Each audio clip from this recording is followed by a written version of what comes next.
玉碧啊，你这次可摊上大事了啊！接到这么大来死大家好，我是老申。巴黎奥运会开幕式都看了吧？我知道你不想看，但不能只有我一个人眼睛受伤。你说你资源难找就算了，光是导致我剪辑软件的就给电脑干崩好几次。咱见多识广的主持人都被这场面原地硬空无言以对。有道是塞纳河畔 LGBT 电视机前妈了个逼，左边岸上8000流体性别好似百变怪，右侧游船各国运动健儿满脸大黑线，胡子美女舞台戏水土信子，法国观众家里怒骂白纳税，梵蒂冈教廷放最后通牒，奥组委华贵满世界道歉，远看去歌舞升平貌似太平盛世，近瞅来群魔乱舞狮子全体自嗨，丑态百出不自知，恶俗下贱当荣誉，公然挑衅没底线，水军没法给他圆。就这还有人说，哎呀，感受一下巴黎人民的松弛感，觉得好看的那帮人，我祝你全家都是胡子美女，不用谢，这是你们活该的。当然有人也问，绅士啊，那3个人关门之后到底干嘛了呢？打扑克呗，还能干嘛呀？还是斗地主，还是没有欢乐豆的那种。愤怒的网民开始深挖，到底谁搞这么一出闹剧？大家首先发现最后这张充满挑衅意味的最后的晚餐中间这个大胖妹，她是个蕾丝边还是个犹太人，整个开幕式的导演也是个犹太人，而且貌似好像也是个 gay。 那一瞬间伴随着通达的还有一种通畅，这种松弛感没让大家领略到巴黎的魅力，却让全世界人民有借口好好泄一把火。不禁感叹，这是奥运会的开幕式，也是人类的闭幕式。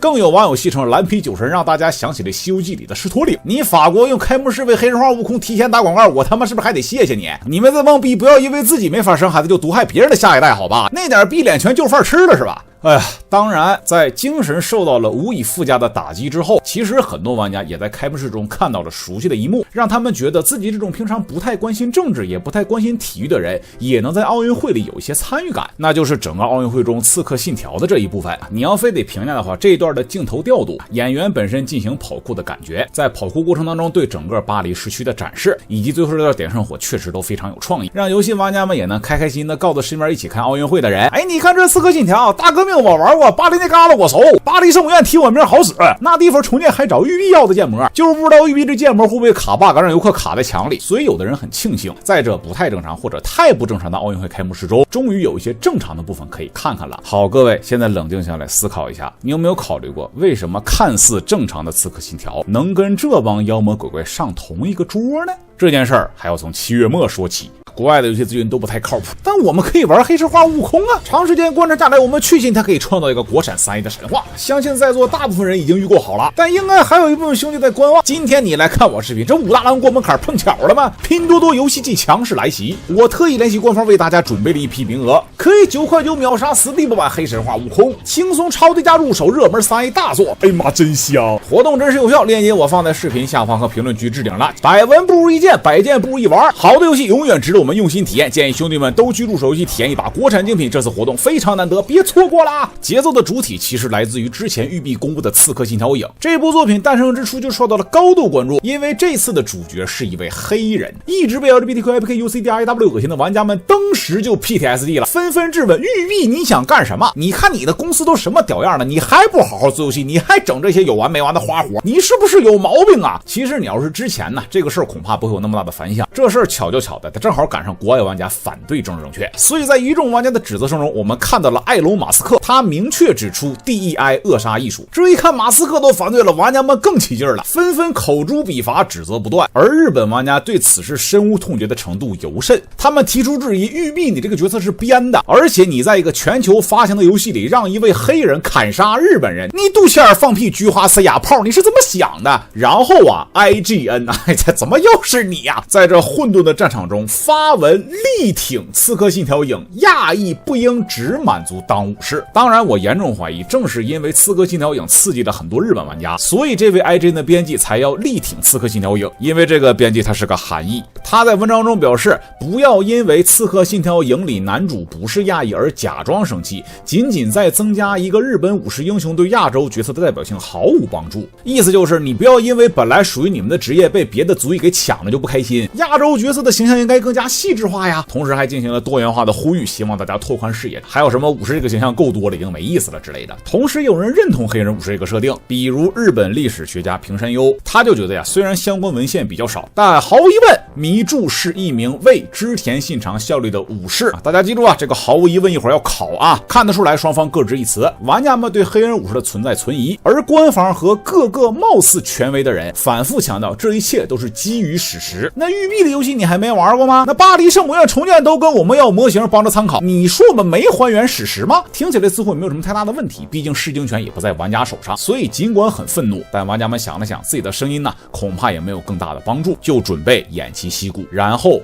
爆雷了。自导自演自产自销，刺客信条影黑人武士源头教授作伪已遭处理。这个已经被东京大学开除，名叫托马斯·洛克利的外籍教授，他曾经写了本小说叫《传奇黑人武士迷著》，然后他为了保证这本小说的真实性，自己起了网名，在日本维基百科上修改了关于迷著的资料，而且也在英文版维基百科进行了胡编乱造，甚至连大英百科全书中关于迷著的条目也是由托马斯·洛克利撰写。所以你可以理解为一个人写了一本历史小说，里边的角色是虚构的，他为了证明这个虚构的角色是真实的，所以特意跑到那些史料里进行篡改，用这些自己篡改过的史料佐证自己虚构的角色是真实存在的。而育碧的刺客信条影中的黑人武士原型恰恰就采用的是这本书里的角色。托马斯·洛克利为育碧提供了大量伪造的史料，而育碧对于此事并没有进行严格和严谨的查实，这一波社区直接炸穿，说声讨都听了，那是恨不得生蛋其肉啊！育碧呢，倒也知道自己做错了，赶紧发了篇文章，想要向玩家道歉。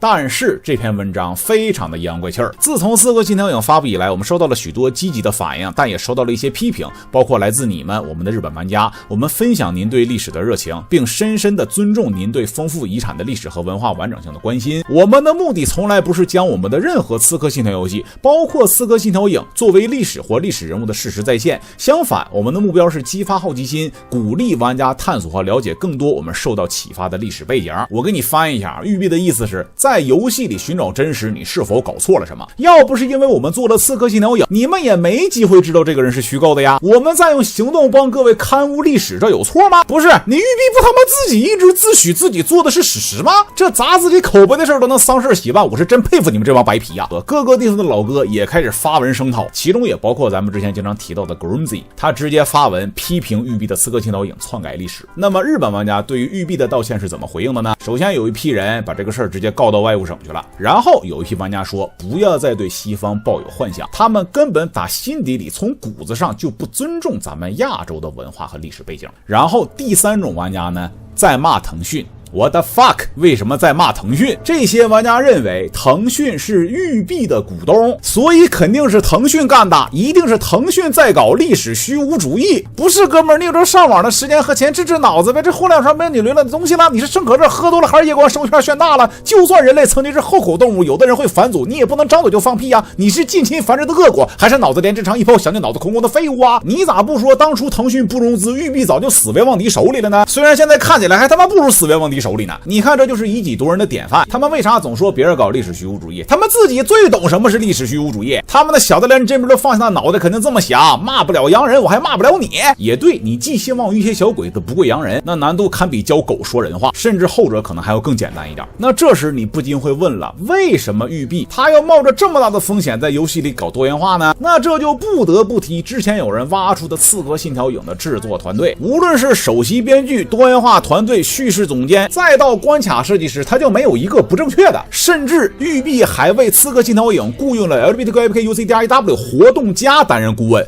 而这个活动家希望挑战跨代性行为的道德标准。进而有人指出，在这张大合影中，他找到了 Sweet Baby 的创始人。毁灭吧，赶紧的！现在你明白刺客信条为什么出现在群魔乱舞的巴黎奥运会开幕式上了吧？这不是巧合。我一直没想通一件事儿，那就是育碧里边有很多特别厉害的设计师，为什么被咱们中国的公司挖过来这么多？现在看来有很大一个原因，可能是因为这些设计师自己不想在育碧里接着待了。而且各位，育碧此次烂活的恶劣影响正在急剧的扩散，一直以尊重史实和现实著称，结果因为态度不够审慎，相信为实，自打脸砸口碑这个事儿先不说了，这个托马斯·洛克利为了一己私欲恶意编纂相关史料的行为，让玩家们不禁提出了这样的疑问，甚至有一些史学界的老哥也开始了行动。你黑人武士迷著这个角色是瞎编的，历史上有可能没这个人，你给强加进去了。那其他的历史呢？又有多少史实被篡改过？又有多少词条被污染过？这种低俗下贱不要脸的事儿，这种为了一己私欲篡改人类历史的事儿，像你托马斯·洛克利这种为了名利不惜坑害其他人的人还有多少？你连东方的历史都敢伪造，你们西方自己的历史我都不敢想。咱都不往远了说，光是2战的历史就有人蠢蠢欲动，你们这才是真正的历史虚无主义啊！而且这件事不光造成了一部分史料不可信，那些历史上真正有可能存在过的，但是词条已经被污染的部分又该怎么解决？所以各位，这件事情的恶劣影响可能远没有咱们想象的那么简单。当然了，往好处想，如果哪天某一些地方的伪史真的被戳破，你玉璧长短也算个破壁人。东京大学你也最好自查一下。本期视频到此结束请在弹幕跟评论区和谐讨论，我们下期视频再见。